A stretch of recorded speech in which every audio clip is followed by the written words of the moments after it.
Today we're going to be doing an art project in the style of famous artist Chuck Close. But first, let's dive into the life and story of Chuck Close and his art. Chuck Close is a master at mixing and making colors and is famous for his larger-than-life portraits. Chuck Close believes that true art needs to be difficult, that the artist needs to suffer to truly have greatness. This is very evident throughout his work.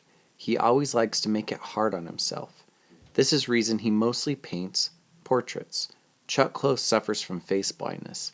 His brain cannot see the distinguishing factors that separate one face from another. He wanted to overcome this problem in his life, so he started painting faces. To do this, he uses a grid system. He draws the grid on the photo and then paints what he sees in just that individual box. Chuck Close's art really took off in 1967. His early work inspired the inkjet printer. He would take red, blue, and yellow markers and scribble until the colors he wanted came through. The inkjet printer does this same concept, but with tiny drops of ink. Art amazing, and I haven't even told you the best part about it. All of Chuck Close's art is enormous. Most of it comes in between 70 inches and 100 inches, both tall and wide. To put this in perspective, I'm kind of a tall guy at 6 foot 4 inches, but 6 foot 4 inches is only 76 inches.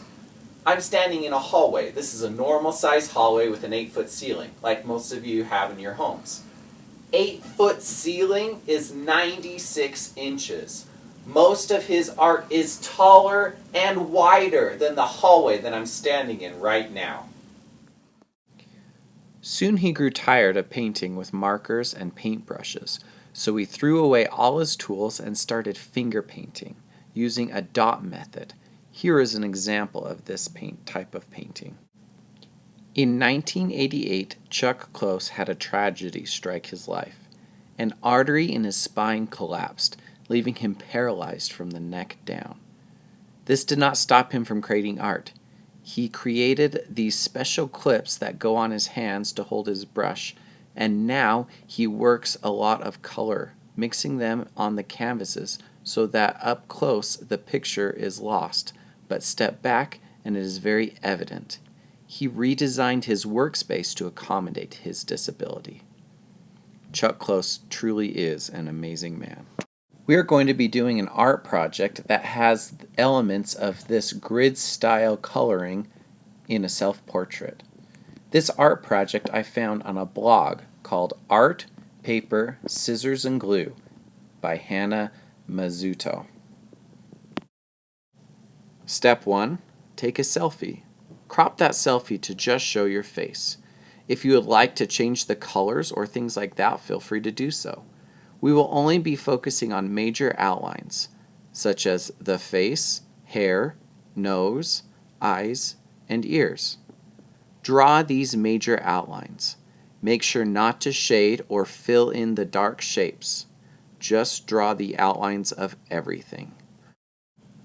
Your picture should look something like this. Step 2. Outline your drawing with a black marker so it can be seen. Step 3. Using a ruler and a pencil, draw a grid of 1-inch squares across the whole drawing, even over the picture. Make sure to use only light pressure so that the grid won't show up very dark. Step 4. Draw shapes or designs inside each box. You can do this randomly or by some sort of pattern. I have seen words and names drawn in and they end up looking pretty nice. Whatever you do, make sure to fill up each square. Step 5. The final step is to color your picture. To do this, you need to get 2 colors for your hair, 2 different colors for your skin, 2 different colors for your clothing, and 2 different colors for the background. You are then going to color both colors per box in each section. Try to alternate the colors so that you don't get a mass section of the same color. If a box shares two different sections, for example, skin and background, make sure you color the background portion of that box with the background colors and the skin portion of that box with the skin colors. Here are some examples of students' work, as well as an example of the one I did myself with the original picture next to it. Thank you for watching, and I hope your pictures turn out great. If you would like more information about this particular art project, you can go check out Mrs. Mazzuto's blogspot here. And if you're more interested in seeing some more pictures of Chuck Close and the things that he has done, I have a website for him as well. Thank you.